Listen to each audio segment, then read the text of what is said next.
नमस्कार। YouTube channel maths era and civil engineering by RP Vyas एवं Teachment app की ओर से मैं आरपी व्यास यानी राजेंद्र भैया G diploma third year fifth semester के सिविल ब्रांच के उन सभी स्टूडेंट्स का हार्दिक स्वागत एवं अभिनंदन करता हूं जिनको सब्जेक्ट कोड CE 5001 में जो कि design of steel and RCC structure है, इसमें अच्छी तैयारी करके A+ ग्रेड लेके आनी है। अभी हम design of singly reinforced beam पढ़ रहे हैं, जिसमें मैंने अब तक आपके लिए 7 वीडियो बना के आपके समक्ष प्रस्तुत किए थे। ये 8वां वीडियो है। बहुत ही बेसिक कड़ी में पढ़ा रहा हूँ, बहुत ही सिस्टमेटिक वे में एक एक चीज को क्लियर करते हुए कहीं पर भी आप ना अटके ये सोचकर हर प्रकार के क्वेश्चन आप कर सके, चाहे कहीं से भी कैसा भी क्वेश्चन आ जाए। ये मेरी पढ़ाने की दृष्टि है। ये आज हम कर रहे हैं क्वेश्चन नंबर 26। ये मेरी सीक्वेंस है। इसके पहले जो वीडियो थे ना 7, उसमें मैंने आपको 25 क्वेश्चन करवाए थे। नाम के 25 हैं, क्वेश्चन ज्यादा थे। कई जगह मैंने 4-5 क्वेश्चन को एक बना के लिख दिया था। आप अगर मेरे वीडियोस को शांति से सुनेंगे, देखेंगे, समझेंगे और अपने खुद के नोट्स बनाएंगे, तब आपको फायदा होगा। वो फायदा इतना बड़ा होगा जिसकी आप कल्पना भी नहीं कर सकते। एग्जाम के दिनों में जब तैयारी करते हैं ना, तो सारा बोझ हट जाता है अगर आप ये नोट्स बनाएंगे तो। मेरे हिसाब से जब चलोगे तो शुरू करते हैं बिना समय खराब किए। देखिए, ये जो क्वेश्चन हमारा है, ये इसमें पूछा गया है कि स्पान का इफेक्टिव डेप्थ से जो रेशियो वो क्या लिया जाता है।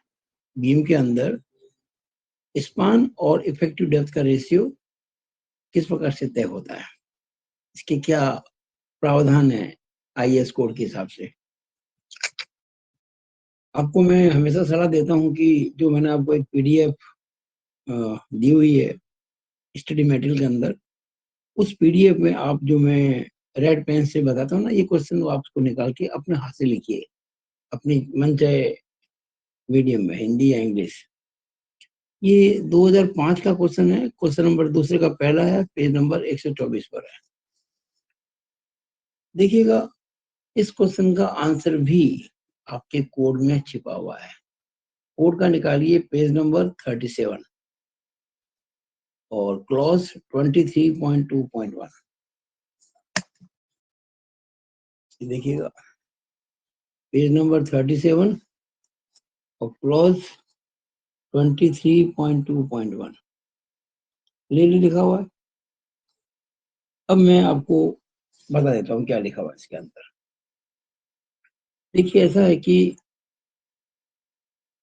आपके कोर्स वैसे तो इसके अंदर simply supported beam, cantilever, continuous beam, सब तरह की बीम्स ली गई हैं, पर मैं भी अपना ध्यान केंद्रित कर रहा हूँ केवल सिंपली सपोर्टेड और कैंटिलीवर बीम पर, क्योंकि कंटिन्यूस बीम आपके कोर्स में नहीं है। तो ये सब आपको पेज पे लिखा मिल जाएगा कि अगर बीम कैंटिलीवर है यानी प्रास धरण है, तो स्पान का इफेक्टिव डेप्थ से जो रेशियो होता है, ये मैक्सिमम वैल्यू है। स्पान का इफेक्टिव डेप्थ रेशियो जो स्पान का इफेक्टिव डेप्थ से जो रेशियो है, उसकी अधिकतम वैल्यू जो है वो 7 से ज्यादा नहीं होनी चाहिए। यानी हम कह सकते हैं कि span upon effective depth should not be more than 7 in case of cantilevers, and the value of span to effective depth ratio should not be more than 20 in case of simply supported beam. यानी आपको रटने की जरूरत नहीं है, याद भी नहीं रखना, अपने आप याद हो जाएगा काम करते करते। बस आप तो पेज नंबर 37 ध्यान रखें। लेकिन ये जो वैल्यू है, इनको कई बार बेसिक वैल्यू बोलते हैं, आधारभूत मान। 7 से ज्यादा नहीं हो और 20 से ज्यादा नहीं हो, कैंटिलीवर सिंपली सपोर्टेड। ये 10 मीटर स्पान तक ही लागू होते हैं। नॉर्मली आपके सवाल कभी भी 10 मीटर से ज्यादा आएगा ही नहीं, कभी नहीं आएगा। और कैंटिलीवर तो नॉर्मली 2 मीटर, 2.5 मीटर, 3 मीटर तक ही होती है। सिंपली सपोर्टेड बीम आपके क्वेश्चन जो आएंगे वो क्या होता है, नॉर्मली 5 मीटर, 6 मीटर, ज्यादा जोर मारे तो 7 मीटर। वैसे अधिकांश 6 मीटर तक ही आते हैं, 10 को क्रॉस नहीं करता है, तो ये 10 मीटर तक के लिए वैलिड है। लेकिन ये मैंने आंसर दिया है, अधूरा दिया है। मैंने यहाँ देखिए स्टार लगाया 2, और इन 2 स्टार को यहाँ मैंने हाईलाइट किया है। यानी अभी जो मैंने आपको ये लिखवाया है 7 और 20, ये 23.2.1 जो पेज नंबर 37 उसका ए पार्ट है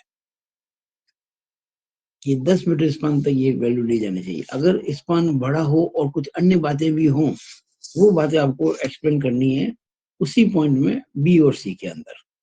ये मैं यहाँ करने का अभी इसमें स्थान नहीं है, इसलिए आपको मैं कोड में समझा देता हूँ बी और सी के अंदर। आप कोड खोल के बैठे, अभी तो आप देख रहे होंगे क्योंकि सारे आंसर कोड में मिलते हैं। ये देखिएगा। अच्छा, ये जो span to effective depth ratio है, ये किसको कंट्रोल करता है? डिफ्लेक्शन को। ये बात आपको पहले मैं समझा चुका था। कैंटिलीवर में ये वैल्यू 7 से ज्यादा नहीं होनी चाहिए, सिंपली सॉर्ट बीम में 20 से ज्यादा नहीं होनी चाहिए, और कंटिन्यूस बीम जो आपके पाठ्यक्रम में नहीं है उसकी भी लिखी हुई है 26 से ज्यादा नहीं होनी चाहिए, अप टू 10 मीटर स्पान। लेकिन अगर स्पान 10 मीटर से ज्यादा है, हालांकि कैंटिलीवर में ये लागू नहीं होगा, ये लागू होगा सिंपली सपोर्टेड और कंटिन्यूस बीम में, लेकिन कंटिन्यूस बीम आपके कोर्स में नहीं है।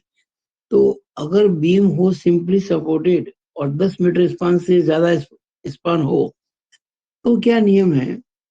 ये जो वैल्यू दे रही है आपको सिंपली सपोर्टेड बीम की 20 स्पान अपॉन इफेक्टिव डेप्थ, इस वैल्यू को 10 बटा स्पान से गुणा करना है बस।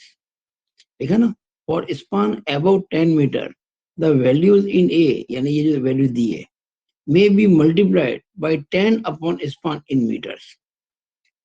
स्पान को मीटर में लेंगे, जो भी है, जैसे मान लीजिए स्पान हो गया 12 मीटर हो गया, 10 बटा 12 लेंगे, 10 बटा 12 पॉइंट कुछ आएगा, 1 से कम आएगा, उसको 20 से गुणा कर देंगे। यानी ये जो वैल्यू होगी ना, ये वैल्यू अब 20 से कम आएगी, क्योंकि जितना स्पान बढ़ता है ना, तो ये रेशियो कम होना चाहिए, वरना खतरा होता है।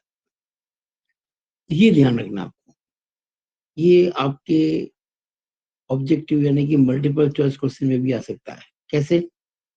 कि अगर स्पान 10 से बड़ा हो, तो span to effective depth ratio जो होता है, basic value simply supported beam में, उसको किससे गुणा किया जाता है? तो आपका आंसर वो होगा जिसमें ये लिखा हो, multiplied by 10 upon span in metre.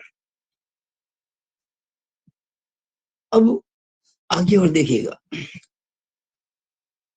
Depending upon the area and the stresses of steel and tension reinforcement, the value in A and B, A और बी, भाई या तो ए होगी अगर अप टू 10 मीटर है तो, और 10 मीटर से ज्यादा है तो फिर बी वाली होगी। यानी ए या बी की जो वैल्यू आपने काम में ली है, उसको भी एक मॉडिफाइंग फैक्टर से गुणा किया जाता है, उसको एम एफ बोलते हैं, एम एफ, मॉडिफाइंग या modification factor. Depending upon the area and the stress of steel और टेंशन reinforcement, यानी जो आपने reinforcing बार लगाए ना, उसका एरिया कितना, उसके आधार पर, और ये एक मॉडिफाइंग फैक्टर निकाला जाता है, ये मॉडिफिकेशन फैक्टर निकाला जाता है। देखा नहीं आप, shall be modified by multiplying with the modification factor obtain as per figure 4। ये आपको समझा देता हूं मैं, ये बहुत इंटरेस्टिंग है। ये फिगर 4 आप देख रहे हैं, जो कि पेज नंबर 38 पर है। ध्यान दीजिएगा, ये सब बातें आपको इसी में लिखनी है। जैसे स्पान अपॉन इफेक्ट डेप्थ का जो रेशियो है वो कितना लिया जाता है, ये क्वेश्चन अगर मान लीजिए 3 नंबर में आ जाता है, छोटा आता है, तो बस ये इतना लिख दें और थोड़ा बहुत ये लिख दें कि इसको 10 अपॉन स्पान से गुणा किया जाता है। और ये क्वेश्चन 8 नंबर में आता है, फिर आपको ये सारी बातें जो मैं बता रहा हूँ वो लिखनी चाहिए, जो अब बता रहा हूँ। ग्राफ व्राफ सब आपके बने हुए हैं, इसको देख के आप एग्जाम बना सकते हैं, कोई नकल करना नहीं होगा। ये कोड आपको इस्तेमाल करने के लिए अलाउ होता है ना। आप ये ग्राफ देख रहे होंगे, इस ग्राफ में ये जो एक्स एक्सिस है, इस पे आपको मिलेगा परसेंटेज टेंशन रीइंफोर्समेंट, यानी AST होता है ना, area of steel in tension. जैसे मान लीजिएगा 4 रॉड लगाई है और आपको डायमीटर दे दिया है, तो π/4d² एक बार का एरिया आ जाएगा, इंटू 4 से गुणा कर देंगे 4 का आ जाएगा, वो AST हो जाएगा। अब निकालेंगे परसेंटेज, कैसे निकालेंगे?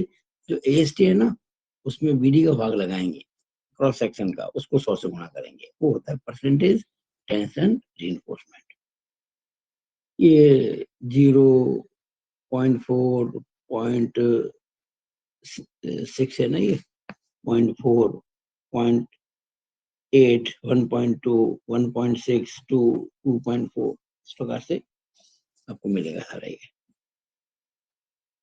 आगे देखिएगा, इधर है मॉडिफिकेशन फैक्टर, इसको मैंने के कह दिया है, मैं शॉर्ट में इसको क्या करता हूँ, MF, मॉडिफिकेशन फैक्टर। हम मॉडिफिकेशन फैक्टर जो 0.4, 0.5, 0.8, 0.72 इस प्रकार से हो सकता है। ये मॉडिफिकेशन फैक्टर जो निकलेगा, उसको हम क्या करेंगे कि ये जो हमारा ये जो वैल्यू आ रही है, अगर 10 मीटर तक है तो 7 या 20, उसको गुणा करेंगे मॉडिफिकेशन फैक्टर से। अगर 10 मीटर से बड़ी है और वो होगी सिंपली सपोर्टेड बीम, उस केस में पहले तो गुणा करेंगे इस 20 को, किससे गुणा करेंगे? 10 बटा स्पान से, जो स्पान एक्चुअल होगा ना आपका 10 मीटर ज्यादा, फिर जो आएगा, यानी आपने ये जो काम कर दिया, इसके बाद गुणा करेंगे मॉडिफिकेशन फैक्टर से। इस केस में डायरेक्टली गुणा करेंगे मॉडिफिकेशन फैक्टर से, इस केस में ये 10/स्पान करने के बाद गुणा करेंगे मॉडिफिकेशन फैक्टर से, और मॉडिफिकेशन फैक्टर यहां से निकलेगा। कैसे निकलेगा वो आपको मैं सिखा रहा हूं। देखिए, आपको स्टील का परसेंटेज पता होगा, क्वेश्चन में गिवन होगा, या तो आपको विड्थ और ओवरऑल डेप्थ दे रखी होगी, और एरिया ऑफ स्टील दे रखा होगा, या एक बार का डायमीटर दे रखा होगा और नंबर ऑफ बार पता होंगी, आप AST निकाल सकते हैं। AST अपॉन BD करेंगे और इंटू 100 करेंगे, तो वो आएगा परसेंटेज। वो आपका नॉर्मली 0.4, 0.8, 0.6, 1.2 इस प्रकार से आता है। इधर ये कुछ ग्राफ बने हुए हैं रेडीमेड, जो अलग अलग स्टील है ना, उनके लिए मैक्सिमम स्ट्रेस है FS, ये न्यूटन पर mm² में। ये यील्ड स्ट्रेस नहीं दिया ना, it is not yield stress, ये मैक्सिमम स्ट्रेस है FS इन स्टील। 120 न्यूटन पर mm², 145 न्यूटन पर mm², 190 न्यूटन पर mm², 240 न्यूटन पर mm। ये ग्राफ बने हुए ना, जैसे ये वाला ग्राफ दिख रहा है, ये वाला ग्राफ ऊपर वाला, ये 120 न्यूटन पर mm² के लिए है।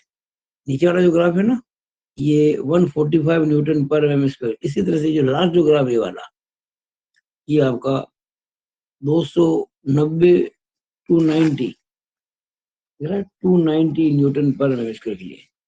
और ये आपको क्वेश्चन में दे रखा होगा FS। अच्छा, कई बार FS आपको ऐसा देते हैं जो इनके बीच का कोई होता है, जैसे ये 240 है और ये 190 है, आपको इसके आसपास को दे दिया, 250 दे दिया, 260 दे दिया, पर एक्चुअली ये 240 और 290 के बीच दे दिया। 240 और 290 के बीच में मान लो 250, 260, या 190 और 240 के बीच में दे दिया, 200, 210, 220 इस प्रकार से। तो आपको करना पड़ेगा इंटरपोलेशन, यानी कि आपको अंदाज से देखना पड़ेगा, भाई अगर ये ग्राफ 190 का है, ये ग्राफ 240 का है, 200 का या 210 का या 220 का कहाँ होगा, वो इसके हिसाब से ऊपर नीचे करके करना पड़ेगा, तो आपको अंदाज लेना पड़ेगा।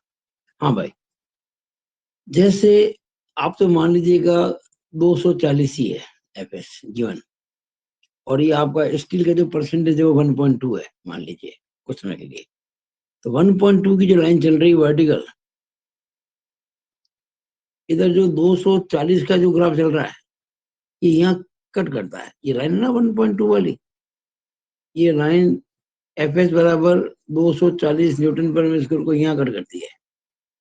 अब आप क्या करेंगे, स्केल से एग्जाम में स्केल से और पेंसिल से ये लाइन खींचेंगे पैरेलल किसके, एक्स एक्सिस के, ये लाइन, और यहाँ देख लेंगे ये कितना है, तो वो आसान है। तो आपके सामने कोड होगा, आपको पता है ये 0.8 है, ये 1.2 है, तो डेफिनेटली ये जो होगा, अगर ये 0.8 है तो ये 1.2 है, तो ये आपको निकालना पड़ेगा इंटरपोलेशन से। आप जैसे नाप सकते हैं, यहाँ से यहाँ की दूरी नाप सकते हैं। अगर ये दूरी में 0.4 बड़ा है, तो ये जो दूरी आपकी आ रही है, ये जो मैंने बताया ना आपको अभी अभी, ये इसमें कितना बढ़ेगा, जितना बढ़ेगा ना वो 0.8 में जोड़ देना है। आसान काम है, इंटरपोलेट करना आपको बस, केवल और कुछ नहीं करना है। तो मेरे कहने का मतलब ये है कि इस ग्राफ से, ये ग्राफ आपको बनाना नहीं है, आपको बना बना मिलेगा एग्जाम में, ये कोड में लिखा है सारा ग्राफ, कोड में ये छपा हुआ है। अब हमें कई बार तो एफएस दिया होता है, ये जो बातें आपको सिखा रहा हूँ ये डिजाइन में बहुत काम आनी है, जो बड़े बड़े क्वेश्चन करेंगे ना तो 8 नंबर वाले उसमें बहुत काम आएगी। कई बार एफएस आपको दे रखा होता है और कई बार आपको एफएस दिया नहीं होता, निकालना पड़ेगा। ये एक ऐसा क्वेश्चन भी आ सकता है एग्जाम आपके लिए अलग से 3 नंबर का। एफएस का फॉर्मूला भी लिखा हुआ है यहाँ पे, आपको चिंता नहीं करनी, ये फॉर्मूला रहा एफएस का, आप देख रहे हैं यहाँ पे, देखिएगा FS is equal to 0.58 FI. FI होता है ना यील्ड स्ट्रेस ऑफ स्टील, अगर 250 ग्रेड की स्टील है यानी कि माइल्ड स्टील है, तो ये एफआई की वैल्यू 250 न्यूटन पर एमएम स्क्वायर होगी। एफई 415 है तो 415 न्यूटन पर एमएम स्क्वायर, एफई 500 है तो 500 न्यूटन पर MM square. Grade of steel पर डिपेंड करती है एफआई। तो 0.58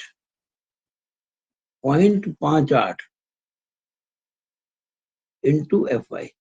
आगे देखिएगा, ये लिखा हुआ है area of cross section of steel required, यानी कि कितना रिक्वायर्ड है, और area of cross section of steel provided.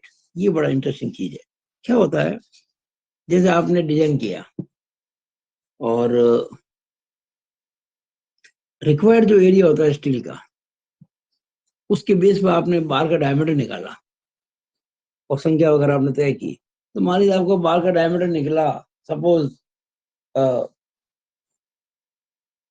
15.2 mm। कितना निकला, 15.2 mm। लेकिन 15.2 तो कोई mm का डायमीटर होता नहीं बार के लिए अवेलेबल, तो हम क्या लेंगे, 16 लेंगे। जैसे ही आपने बार का डायमीटर 16 ले लिया, और नंबर ऑफ बार तो आपने पहले से तय कर लिया कि 5 लेनी है, 6 लेनी, जो भी है, तो डायमीटर के बढ़ते ही एक्चुअल एरिया जो आपने प्रोवाइड किया है वो बढ़ जाता है। तो देखिएगा area of cross section of steel provided, यानी जो बढ़ा हुआ एरिया है ना वो तो नीचे आएगा इन द डिनोमिनेटर, और जो एरिया ऑफ क्रॉस सेक्शन आपका रिक्वायर्ड था बाई कैलकुलेशन कितना चाहिए था वो आएगा ऊपर। तो ये जो रेशियो आएगा area of cross section of steel required upon area of cross section of steel provided, required से प्रोवाइड हमेशा ज्यादा होता है, तो ये रेशियो आएगा 1 से कम आएगा, 0.7, 0.9, 0.8 इस प्रकार से आएगा। उसको गुणा करेंगे एफवाई से और उसको गुणा करेंगे 0.58 से, ये जो कुछ आएगा ये एफएस है, और ये एफएस आपको यह मिल रहा है। अभी एफएस अगर 120 है तो ये लाइन काम आ जाएगी, ये ग्राफ काम आ जाएगा, एक कर्व काम आ जाएगा। वो अगर 145 है तो ये कर्व काम आ जाएगा, और वो जो भी आती है इससे, वो अगर ये नहीं है तो इसके बीच में आपको इंटरपोलेट करना पड़ेगा। यानी कि 120 के लिए ये है, 145 के लिए है, तो 130 के लिए क्या होगा, ठीक है थोड़ा सा बीच में ले लेंगे हम। आपको रफली एक आपको बनाना पड़ेगा अपने हाथ से, पेंसिल से रफली, ताकि रबड़ से मिल जाए बाद में, और फिर उसके हिसाब से आपको जो स्टील का परसेंटेज है वहां से आपको लाइन लेके जहां वो कटेगी लाइन उसको इधर बढ़ाना पड़ेगा, और आपको मिल जाएगा मॉडिफिकेशन फैक्टर। और इस मॉडिफिकेशन फैक्टर को गुणा करना पड़ेगा ये जो वैल्यू आपकी आई है, या तो ए में और या बी में, या तो ये वाली वैल्यू, या फिर अगर 10 से बड़ा आती है ये वाली वैल्यू, जो भी आती है उसको गुणा करके आपको स्पान और इफेक्टिव डेप्थ का जो रेशियो है मिल जाएगा। ये जो चीज मैंने आपको समझा ये लाख रुपए की बात है, और ये डिजाइन में बहुत ज्यादा काम आएगी। ये जो मैंने सिखाया है ना, ये डिजाइन का बहुत बड़ा स्टेप है, ये एग्जाम में काम आने वाला जो मैं सिखाया मैंने आपको, इसको अभी याद, और इस बात तो लिखा जा सकता है एग्जाम में। अगर ये क्वेश्चन एग्जाम आ जाए कि भाई स्पान और इफेक्ट डेप्थ का रेशियो कैसे तय किया जाता है, तो आपको ये कोड का रेफरेंस देके ये बातें तो ए में बता दी, और बी और सी जो है मैंने आपको भी समझा दिया कोड के अंदर। मुझे आशा है कि आपको ये पूरा समझ में आ गया होगा। आगे चलते हैं। आप अपने पास में जब लेके बैठेंगे अपनी नोटबुक और पेन कॉपी वगैरह सारा उसको उतार दिए, इसको उतारते रहिएगा। अगला क्वेश्चन, फैक्टर्स अफेक्टिंग कवर, यानी जो हम ये कवर होता है रीइंफोर्समेंट के लिए, यानी स्टील की जो छड़े लगाते हैं ना, वो कितनी ऊपर लगानी चाहिए। कवर को मैं आपसे डिस्कस कर चुका था पहले कि कवर क्या होता है, इफेक्टिव कवर क्या होता है, ये सब आप सबको मैं बता चुका था। तो कवर को जो फैक्टर प्रभावित करते हैं वो कौन कौन से हैं, आप समझाइए। ये क्वेश्चन आ चुका है, आपको देखिएगा पेज नंबर 5 पर, पीडीएफ के पेज नंबर 5 पर 2021 स्पेशल का पेपर है, छठे का दूसरा सवाल है। और 2021 में ये क्वेश्चन और आया हुआ, उसमें भी छठे का दूसरा ही है, पेज नंबर 8 पर। यानी लगातार दो पेपर में 2021 और 2021 स्पेशल, इन दोनों में ये क्वेश्चन आया हुआ है। और ये क्वेश्चन आया था 6 नंबर का। यानी जब 70 नंबर का पेपर होता है ना, तो 6 नंबर का, आपके 60 नंबर का है तो 8 नंबर में आ जाए, हो सकता है 3 नंबर में आ जाए। लेकिन आपको मैं पूरी बात सिखा रहा हूँ। पहले तो आप ये समझ लीजिएगा कि 4 फैक्टर हैं जो कवर को अफेक्ट करते हैं, जो कवर को प्रभावित करते हैं, या ये कहिए जिन पे कवर की वैल्यू डिपेंडेंट होती है या जिनके ऊपर आधारित होती है, जिन पे निर्भर होती है। इंपॉर्टेंट पॉइंट 4 ही है, कौन कौन से? फाई, यानी बार का डायमीटर। दूसरा, एक्सपोज्ड कंडीशंस, भाई जो बीम है ना वो किस कंडीशन में है। आपको याद होगा मैंने कई प्रकार के 5 तरीके मैंने बताए थे ना conditions, mild, moderate, severe, very severe और एक्सट्रीम, बताई थी आपको मैंने। तो वो कौन सी कंडीशन है। उसके अलावा कंक्रीट का ग्रेड क्या है। और एक और पॉइंट है फायर रेजिस्टेंस, यानी कि अग्नि के विरुद्ध में प्रतिरोध। ये 4 पॉइंट है, बार का diameter, exposed conditions, concrete grade and fire resistance. अब ये 4 कैसे करते हैं इसको प्रभावित, वो मैं आपको समझा रहा हूँ टोटली यहाँ पे। मुझे ये 4 पॉइंट पहले लिखने चाहिए थे ऊपर, फिर एक एक करके समझाना चाहिए था, लेकिन मैंने उल्टा किया। कोई बात नहीं, अब आप समझ लीजिएगा। सबसे पहली बात तो समझ लीजिएगा, ये पेज नंबर 46 पर, अब मैं बार बार कोड नहीं खोलूंगा। कोड का जो पेज नंबर 46 है, 46, उसका क्लॉज नंबर है 26.4.1।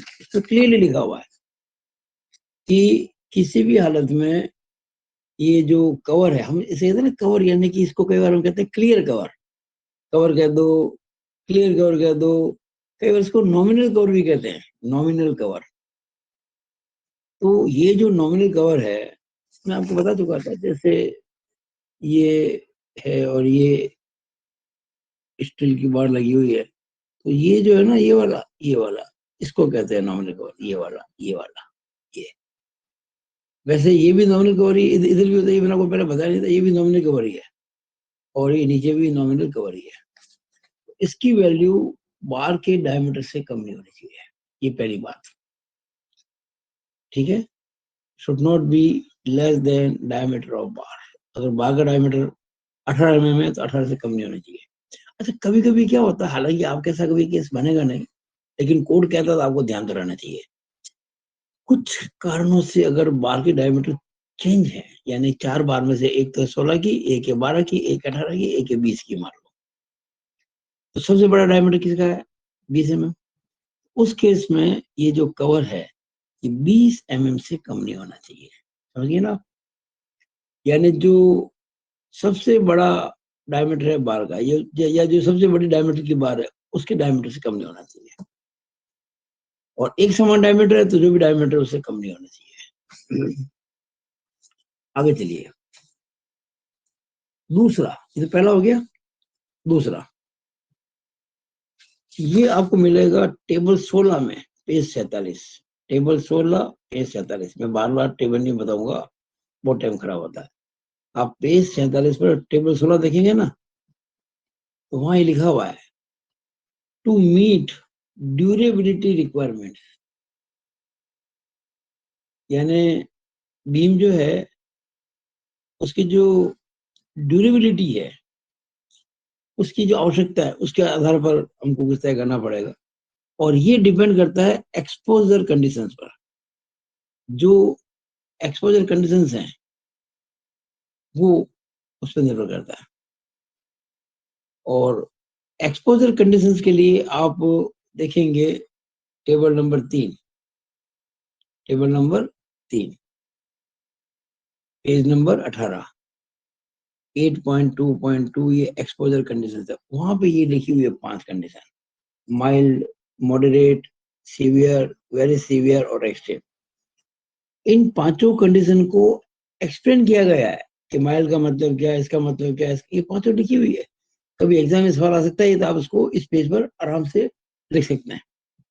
तो ये कहा गया है कि अगर माइल्ड कंडीशन है एक्सपोजर की तो 20 mm से कम नहीं होना चाहिए। किससे?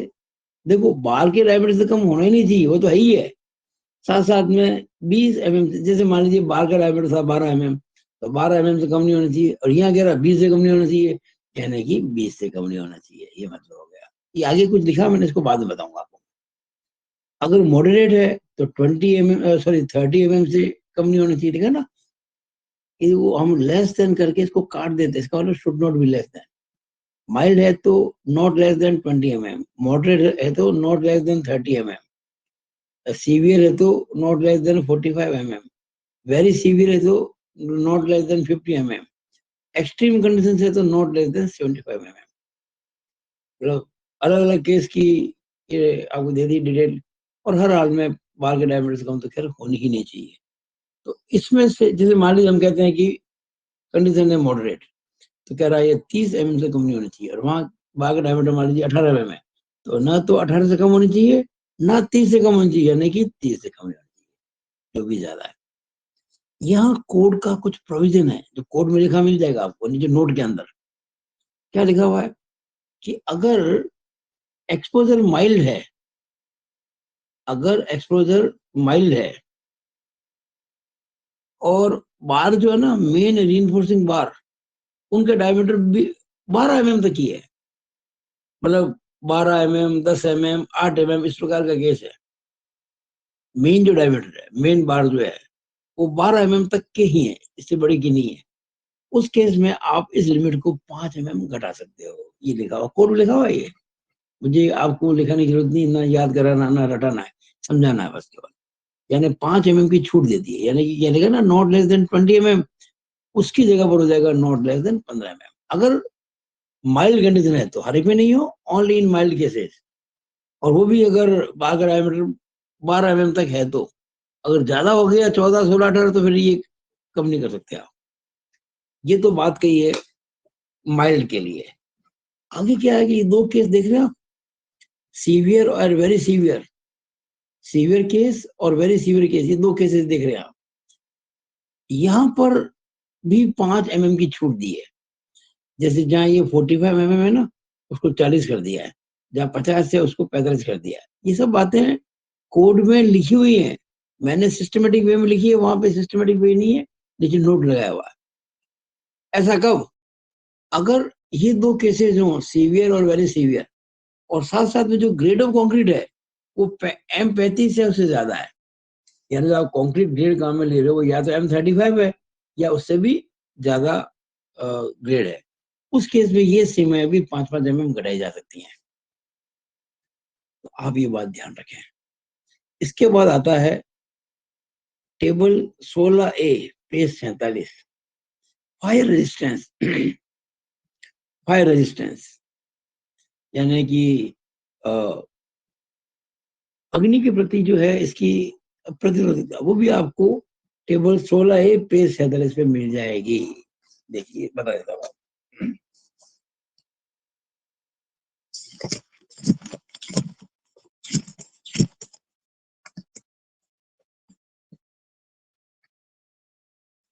पेज 47 और टेबल 16A दिख रही है आपको?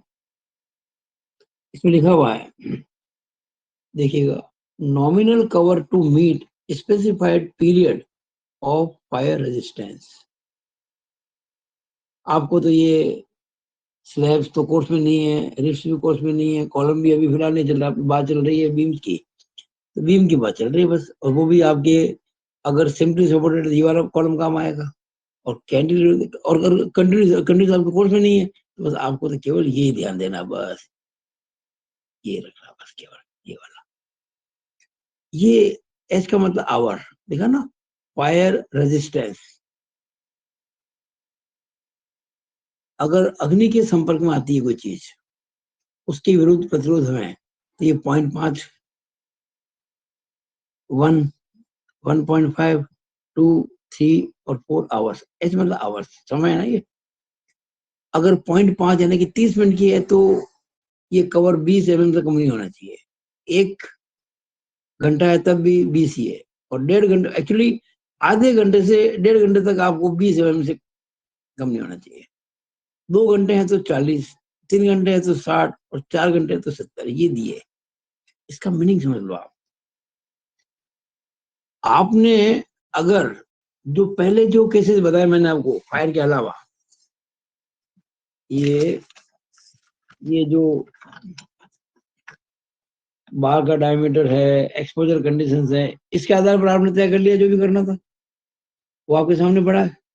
अब इसको देख लो फायर कंडीशंस को। अगर आपको कह दिया कि ये वाला केस है फायर कंडीशन के अंदर 1.5 ओवर का है, तो 20 ही कह रहा है, और आपने जो ले रखा पहले से वो मान लो 20 से ज्यादा है, तो फिर वही लेंगे 25 से 25, 30, 20 नहीं। लेकिन मान लीजिए फायर 2 घंटे वाला है, 2 आवर्स की है, तो यहाँ 40 से कम नहीं होने चाहिए। और आपके पिछले जो केसेस आ रहे हैं ना, उसके बेस पर आप निकाला वो 30 ही आ रहे थे, उस केस में आपको 40 लेना पड़ेगा, 10 बढ़ाना पड़ेगा।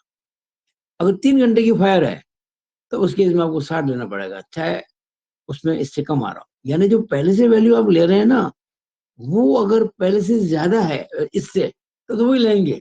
अगर ये ज्यादा है फिर ये लेंगे। ये इतना डिटेल में आपको कहीं नहीं मिलेगा जितना आपको मैं बता रहा हूँ।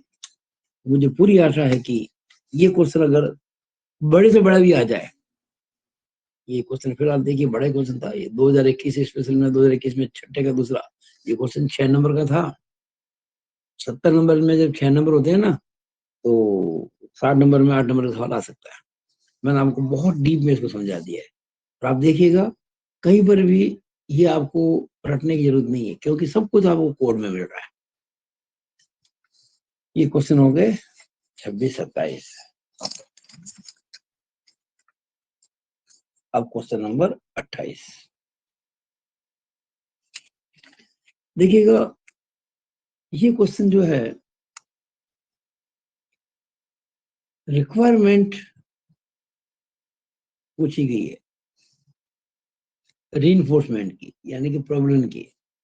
अरे भाई, जो हम स्टील के छड़े लगाते हैं ना बीम के अंदर आरसीसी में, कितना स्टील लगाना चाहिए, यानी इससे कम नहीं लगाना चाहिए, उससे ज्यादा नहीं लगाना चाहिए। तो कई बार पूछते भाई बीम में स्टील की क्या रिक्वायरमेंट होती है, और दूसरा ये है कि लिमिट्स क्या होती है। एक ही मतलब है। ये क्वेश्चन देखिएगा 3 बार पूछा गया है, भाषा अलग अलग है। भाषा के लिए आप पीडीएफ में जाके नोट कीजिएगा। 2006 स्पेशल के अंदर क्वेश्चन नंबर 7वें का सी, पेज नंबर 116, बड़ा क्वेश्चन था। 2007 में क्वेश्चन नंबर तीसरे का दूसरा, पेज 112 पर, बड़ा क्वेश्चन था। और 2004 में छोटा क्वेश्चन था, पहले का दूसरा, पेज 128 पर। इसमें कहा गया है पहले वाले क्वेश्चन में, what are the requirement for steel requirement, यानी कि टेंसर स्टील। और ये जो दोनों क्वेश्चन है, इसमें लिखा है what are the limits of AST, यानी कि area of steel in tension. अब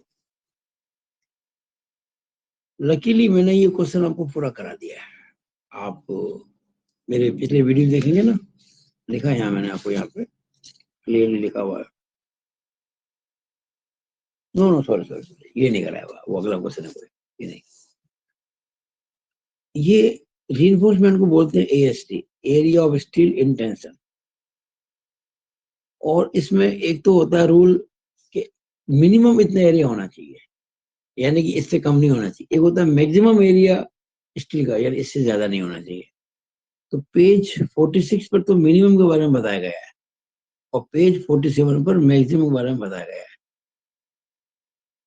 मिनिमम वाला जो मैटर है वो क्लॉज 26.5 ए में है और मैक्सिमम वाला जो मैटर है वो क्लॉज 26.बी में है, पेज नंबर 46 और 47। फिर आपको मैंने बता दिया, इसको भी आपको याद नहीं रखना है क्योंकि सारा कुछ कोड के अंदर है, पेज नंबर 46 एंड 47।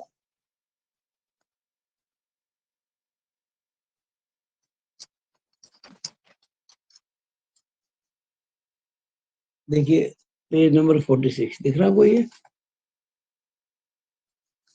ये देखिएगा, रिक्वायरमेंट्स, दिख रहा है ना, requirements of reinforcement for structural members, beams की बात चल रही है और उसमें भी टेंशन रीइंफोर्समेंट यानी कि तनाव प्रबलन।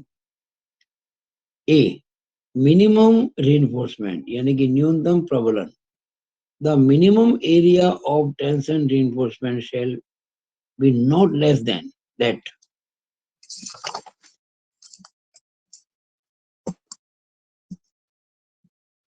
Given by the following.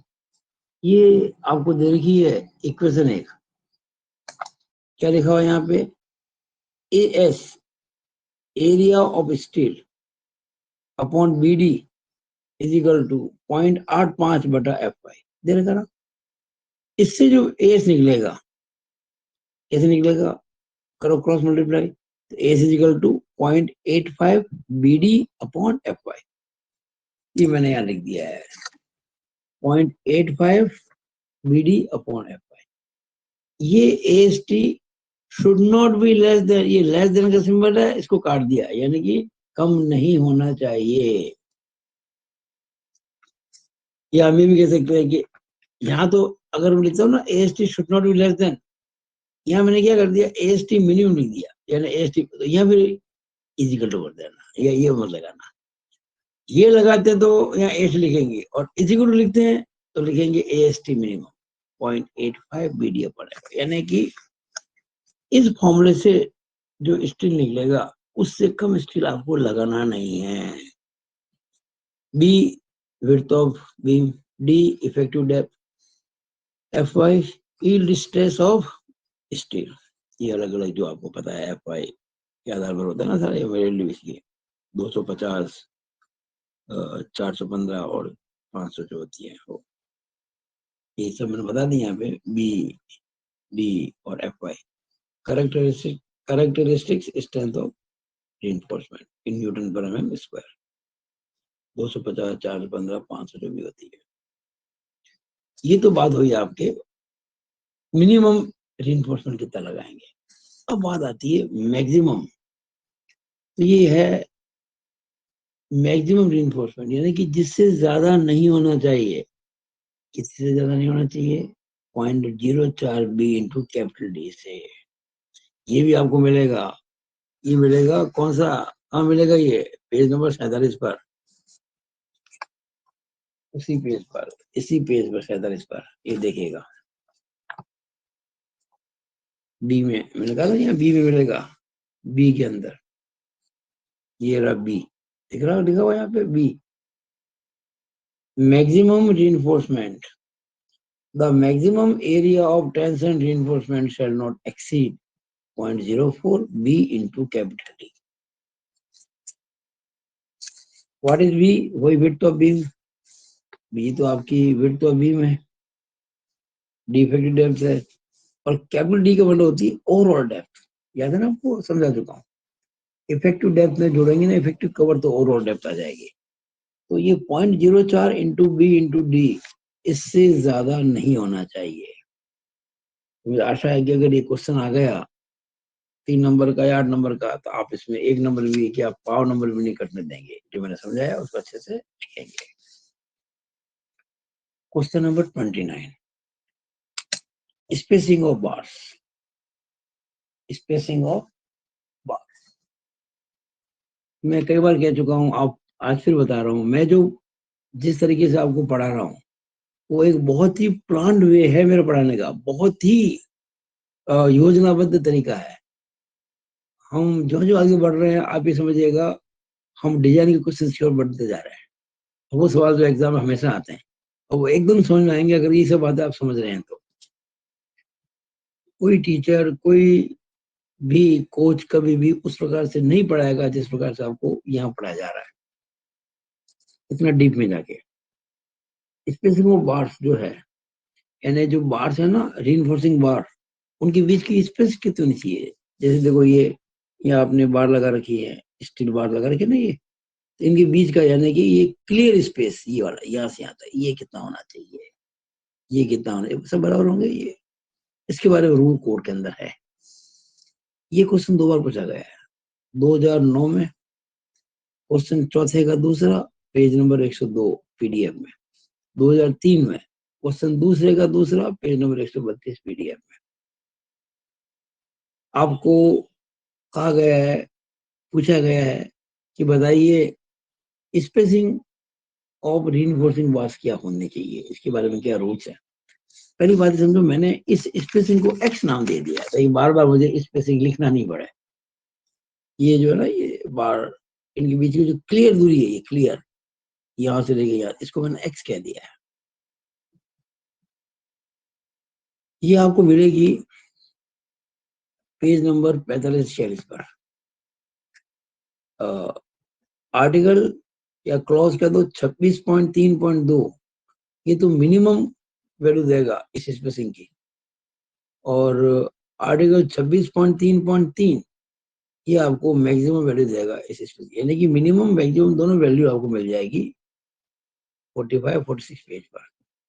ये टेबल नंबर 15 है पेज 46 पर, उससे पता पड़ेगा आपको। टेबल नंबर 15 भी काम आएगी इसमें, टेबल नंबर 15 पेज 46 पर।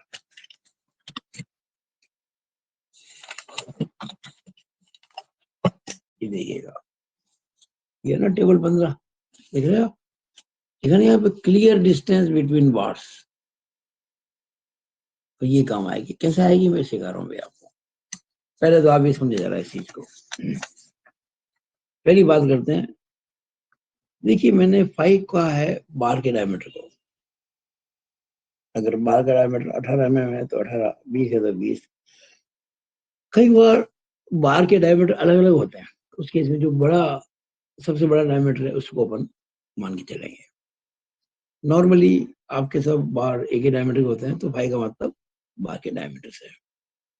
अब जो मिनिमम स्पेसिंग होती है वो ये फॉर्मूला है, ये आपको याद रखना है। ये तो बताया ना आपको मिनिमम के लिए, पेज 45-46 पे मिलेगा मिनिमम के लिए आर्टिकल 26.3.2, 26.3.2 सब कुछ लिखा हुआ है। Page 45, minimum distance between individual bars 26.3.2 clause दिख रहा है आपको, 2632, ये सब आपको लिखा रखा है यहाँ पे कंप्लीट। ये जो लिखा है ना, सब कुछ लिखा हुआ क्लियरली, पर मैं इसको अच्छे वे में लिख देता हूँ। ये जो एक्स है यानी कि spacing of bars should not be less than 5, bar के डायमीटर से कम तो होनी ही नहीं चाहिए। If bars having equal dia, सभी बार का डायमीटर बराबर है। तो आगे देखिए, this should not be less than the diameter of the larger bar, यानी जो बड़ी बार है ना, मान लो अलग अलग बार लगी हुई डायमीटर की, जो सबसे बड़ी जो डायमीटर वाली है, लार्जर की लार्जेस्ट मान लो इसको आप। इफ डायमीटर आर अनइक्वल, अगर अलग अलग डायमीटर है बार्स के, तो जो सबसे बड़ी डायमीटर वाली बार है उसका डायमीटर लिया जाएगा, यानी उससे वो जो बार का डायमीटर है उससे कम ये स्पेसिंग नहीं होनी चाहिए। और एक ये भी ध्यान रखना आपको, nominal maximum size of coarse aggregate, ये होता है ना मोटा मिला हुआ, जब कंक्रीट बनाते हैं तो fine aggregate, coarse aggregate, cement वगैरह सब कुछ होता है उसके अंदर। तो जो कोर्स एग्रीगेट है मोटा मिला हुआ, उसकी जो साइज है उसमें 5 mm जोड़ दो। मोटा मिला हुआ की जो साइज है उसमें 5 mm जोड़ दो, उससे कम नहीं होना चाहिए। यानी या तो ये होगा और ये होगा, या ये होगा और ये होगा, यानी जो भी बड़ा हो उससे कम नहीं होना चाहिए, है ना। Which ever is more. जैसे ये निकाला, मान लीजिए बार का डायमीटर है 20 mm, ये आपके आ गया मान लीजिए 25 mm, ये कह रहा 20 mm से कम नहीं होना चाहिए, ये 25 mm से कम नहीं होना चाहिए, तो फिर 25 से कम नहीं होना चाहिए। मान लीजिए ये बार 30 mm डायमीटर की है, कह रहा 30 से कम नहीं होना चाहिए, ये 25 ही आ रहा मान लीजिए, उस केस में 30 बड़ा हो गया, तो 30 से कम नहीं होना चाहिए, ठीक है ना। Which ever is more. अब बात आती है मैक्सिमम स्पेसिंग की। किसकी आती है? Maximum spacing. यानी ये जो पार्ट्स है इनके बीच का जो क्लियर स्पेस है वो किससे ज्यादा नहीं होना चाहिए। देखिए वैसे तो हम हमेशा जब क्वेश्चन करेंगे ना, तो जो मिनिमम रिक्वायरमेंट है इससे कम नहीं होना चाहिए, उसके आधार पर काम करेंगे, उसके हिसाब से तय कर लेंगे। लेकिन आपको कोड के प्रोविजन पता होने ही चाहिए, क्योंकि जब हम डिजाइन करेंगे और वो स्पेसिंग निकालेंगे बाई कैलकुलेशन, तो आपको वहां लिखना पड़ेगा कि कोड के अंदर जो कहा है हमने उसको फॉलो किया है, यानी इससे कम नहीं है, उससे ज्यादा नहीं है। ओके। जितने ज्यादा आप कोड के प्रोविजंस विद पेज नंबर लिखेंगे एग्जाम में, उतने ही ज्यादा आपके अच्छे मार्क्स आएंगे। इस बात को दिमाग में रखें। तो ये जो मैक्सिमम स्पेसिंग है ना, ये डिपेंड करती है ग्रेड ऑफ स्टील पर। स्टील किस ग्रेड का है। अगर स्टील एफ 250 ग्रेड का है, यानी माइल्ड स्टील है,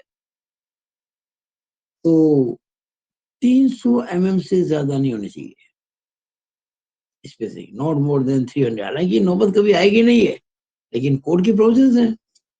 अगर एफई 415 ग्रेड का स्टील है, तो 180 mm से ज्यादा नहीं होना चाहिए।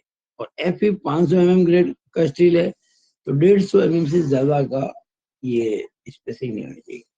और ये आपको मिलेगा यहाँ पे टेबल 15 पेज 46। ये देखिएगा टेबल 15, और इसमें ये वाली काम आएगी, बस ये वाली, ये बाकी काम नहीं आएंगे। ये आपके आउट ऑफ सिलेबस की बातें हैं।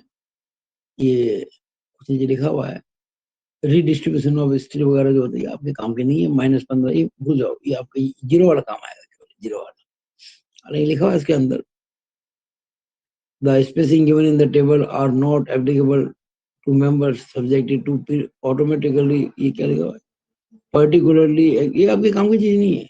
आप तो इतना ध्यान रख लीजिएगा, जो आपके सिलेबस की बात है वो यही है, बस याद रखेंगे इस चीज को। Page number 46, table number 15, clear distance between bars, ये लिखा हुआ यहाँ पे, यहाँ देखिएगा, ये देखो ध्यान से देखो, maximum distance between bars in tension, unless the calculation of crack width shows that a greater spacing acceptable, the following rules shall be applied to flexural members in normal, uh, internal और external conditions of exposure।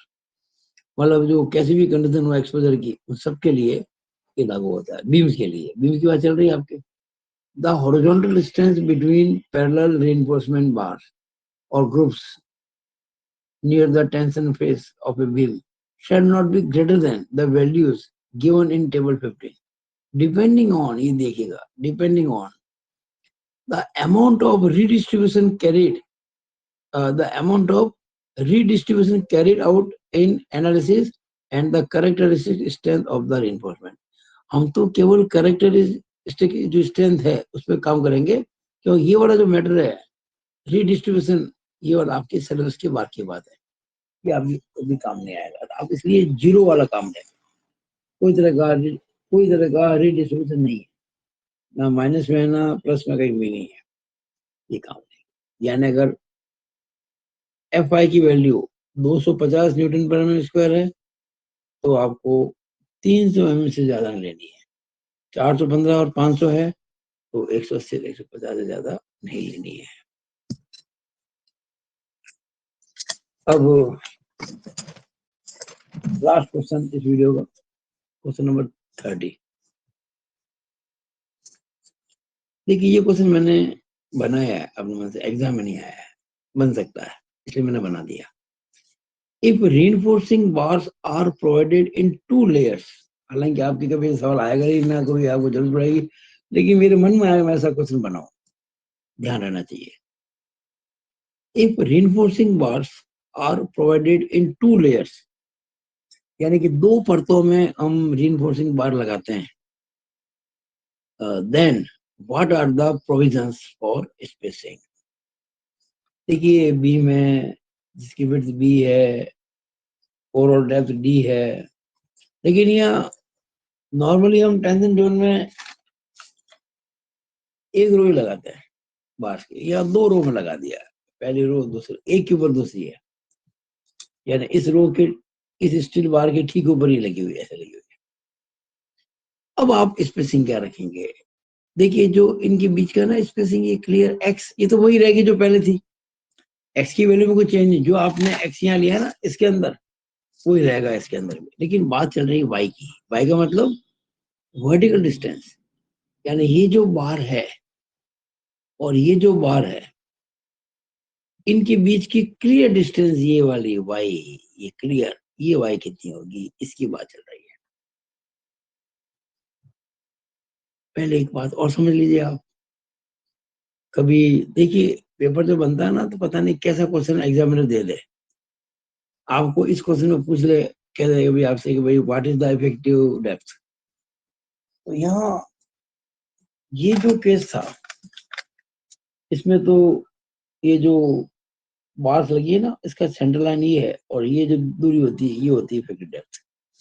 लेकिन यहाँ ऐसा नहीं होगा, यहाँ इसकी centre line अलग है, इसकी सेंटर लाइन अलग है, यहाँ पे एवरेज निकाली जाती है, यानी इन दो का मिड, ये जो रो है और ये जो रो है, इसके बीच में ठीक ये लाइन आ रही है, ये वाली लाइन दिख रही है आपको, ये वाली, ये इफेक्टिव डेप्थ है, दिख रहा?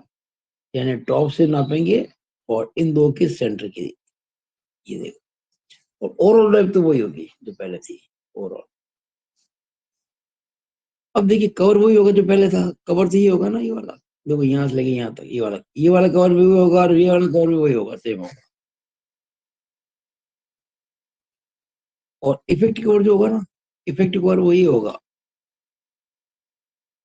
बार के सेंटर से नीचे की। ये वही सारी बातें हैं कि अगर आप कवर के अंदर बार के डायमीटर का आधा जोड़ देंगे तो इफेक्टिव आ जाएगा, या तो कोई दिक्कत नहीं है। अब अगर पूछे आपसे कि ओवरऑल डेप्थ का आप कैसे निकालोगे, मैं देखिए ओवरऑल डेप्थ निकाल रहा हूँ। आप पहले आ जाइए इफेक्टिव डेप्थ, यहाँ तक आ जाइए, आगे ना, कहाँ गए आप, यहाँ तक आ गए, इस सेंटर तक, ये यहाँ तक आ गए। उसके बाद आप आएंगे ये वैल्यू, ये वाली, ये कितनी, y/2। अरे भाई यहाँ से लेकर यहाँ तक y है ना, और ये सेंटर लाइन है, जहां तक आप ऑलरेडी आ चुके हो डी निकालने में, इफेक्टिव डेप्थ निकालने में आप यहाँ तक पहुंच चुके थे, और उसके बाद ये y का आधा जोड़ देंगे तो यहाँ तक आ गए आप। इसके बाद ये बार का डायमीटर ले लेंगे 5, फिर ले लेंगे कवर। देखिएगा इफेक्टिव डेप्थ में अगर आप y/2 जोड़ेंगे, 5 जोड़ेंगे, कवर जोड़ेंगे, तो ओवरऑल डेप्थ आ जाएगी। ये आप ध्यान रखें इस चीज को, बाकी कोई दिक्कत की बात नहीं। अब for x same rule, x का मतलब ये डिस्टेंस, ये वही रूल है जो पहले हमने बताया था। लेकिन जो वाई है, ये वाई, इसके लिए रूल क्या है? इसके लिए रूल ये है, ये जो वर्टिकल डिस्टेंस है ना दो बार के बीच की, clear cover vertical, not less then 15 mm, 15 mm से कम नहीं होना चाहिए। दूसरा, not less then maximum size of बार, अगर अलग अलग साइज की बार हैं, कोई 15 की, कोई 18 की, कोई 20 की, तो जो सबसे बड़ी होगी उससे कम नहीं होनी चाहिए। ये थोड़ा चेंज है, ये 2/3 into nominal maximum size of aggregate. वो जो आप यहाँ एग्रीगेट से मतलब है कोर्स एग्रीगेट, एग्रीगेट की साइज है ना, उसका 2/3 बस, उससे कम नहीं होना चाहिए। Whichever is later greater, whichever is greater, यानी या तो ये आएगा और ये आएगा, या ये आएगा और ये आएगा, यानी 15 और ये जो आधी वैल्यू, उसमें से जो बड़ी हो उससे कम नहीं होना चाहिए, या इसमें और इसमें जो बड़ी हो उससे कम नहीं होना चाहिए। अच्छा, इसमें एक बड़ा इंपॉर्टेंट नोट लिख देता हूँ, bar should be in A vertical line. ये जो आप देख रहे हैं ना बार, ये स्टैगर्ड नहीं होनी चाहिए। ऐसा नहीं है कि नीचे बार ऐसे लगी हुई है, ऊपर वाले बार आप ऐसे कुछ सिर्फ ऐसे लगा, ऐसे नहीं, ये ऐसे नहीं, ये गलत है। यानी इसके ठीक ऊपर ही होनी चाहिए, इसके ठीक, यानी ये अगर 5 बार शायद 5 ही होनी चाहिए, 6 है तो 6 होनी चाहिए, और ठीक इसके ऊपर होनी चाहिए। ये रूल है ध्यान से। Bar should be in A vertical line. अब मैंने एक छोटा सा फिगर और बना दिया। मान लीजिए बार 3 रो में लगा दिए, देयर आर 3 रोज, तो ये तो हुआ एक्स। इसके लिए वही है इसकी प्रोविजन जो आपको पता सकूं पहले। और ये हुआ वाई, ये लिखा ना मैंने वाई यहाँ पे, ये रहा, ये लिखा, ये वाई लिखा मैंने, तो यहाँ से लेकर यहाँ तक तो वाई है। इसकी प्रोविजन भी वही है जो बताया मैंने। तो फिर आप सोचोगे फिर मैंने लिखा क्यों, ये फिर क्यों बनाया। यहाँ इफेक्टिव डेप्थ क्या होगी, हम बात कर रहे हैं इफेक्टिव डेप्थ की। ये बताइए, ये एक रो है, ये दूसरी रो है, ये तीसरी रो है, तो बीच की रो कौन सी, ये वाली है ना, बस यहाँ तक हमेशा मीन आती है, मध्यम मान आता है। ये इफेक्टिव डेप्थ हो गई, और ये हो गई ओवरऑल डेप्थ। बाकी सब बातें वही है। एक, मैं जब कवर की बात चल रही थी पिछली वीडियो के अंदर भी कवर के बारे में, एक विशेष प्रकार का कवर में बताना भूल गया, वो मैंने ऐसे लिख दिया यहाँ पर, कि आपको कोड में नहीं मिलेगा। जैसे ये बीम की लंबाई है, और ये 2 सपोर्ट है जब बीम टिकी हुई है, ये एक सपोर्ट ही है, 2 सपोर्ट ही है, ये बीम की लंबाई है। तो ये आपने नीचे लगा रखी है, रीइंफोर्सिंग बार लगा रखी है इसलिए यहाँ एक दिख रही है आपको, लेकिन ये 4-5 हो सकती है। तो ये पूछा जाएगा एक बार कि ये जो दूरी है एंड में, इसको मैंने C1 का कवर C1 नाम दिया, C मतलब कवर 1 यानी C1। ये जो कवर है इसको एंड कवर कहते हैं, एंड कवर। ये लंबाई में दिखेगा, बीम की लंबाई के अंदर, स्पान के अंदर दिखेगा। इसके लिए क्या प्रोविजन है, ये याद रख लो कभी आ जाए तो। ये कवर जो C1 है, ये एक तो पहला रूल है 25 mm से कम नहीं होना चाहिए, और दूसरा है बार के डायमीटर के दोगुने से भी कम नहीं होना चाहिए। इन दोनों में से जो बड़ा हो उससे कम नहीं होना चाहिए। जैसे बार का डायमीटर मान लीजिए 20 mm है, तो 20 दूना 40 से कम नहीं होना चाहिए, या 25 से कम नहीं होना चाहिए। बड़ा कौन है, 40, तो 40 से कम नहीं होना चाहिए। अगर बार का डायमीटर मान लीजिए 10 mm है, तो 10 दूना 20 से कम नहीं होना चाहिए, और 25 से कम नहीं होना चाहिए। इस बार 25 बड़ा है, तो 25 से कम नहीं होना चाहिए। अब ले आप बड़ी 25 जगह 30-35, लेकिन इससे कम नहीं होना चाहिए। यहाँ मान लीजिए बार का डायमीटर आपका 20 है, तो 40 से कम नहीं होना चाहिए। इसका मतलब नहीं 40 ले, आप 50 ले सकते हैं ना, 40 से कम नहीं होना चाहिए ये एंड कवर। तो इसी के साथ ये वीडियो नंबर 8 में पूरा करता हूँ। मुझे पूरी आशा है कि आपने इस वीडियो को बहुत अच्छे से देखा होगा। फिर भी एक बार मैं आपके लिए पेज को मूव कर देता हूँ, ताकि आप इसको फोटो खींच सकें।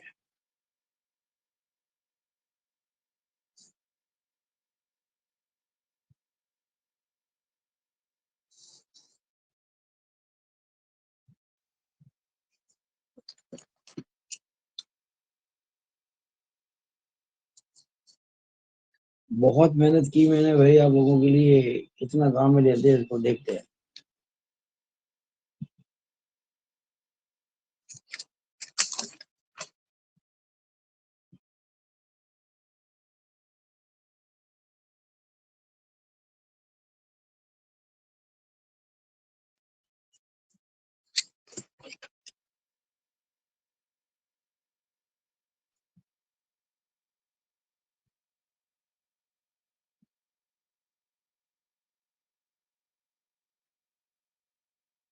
Okay, it is all over about this video. Thank you.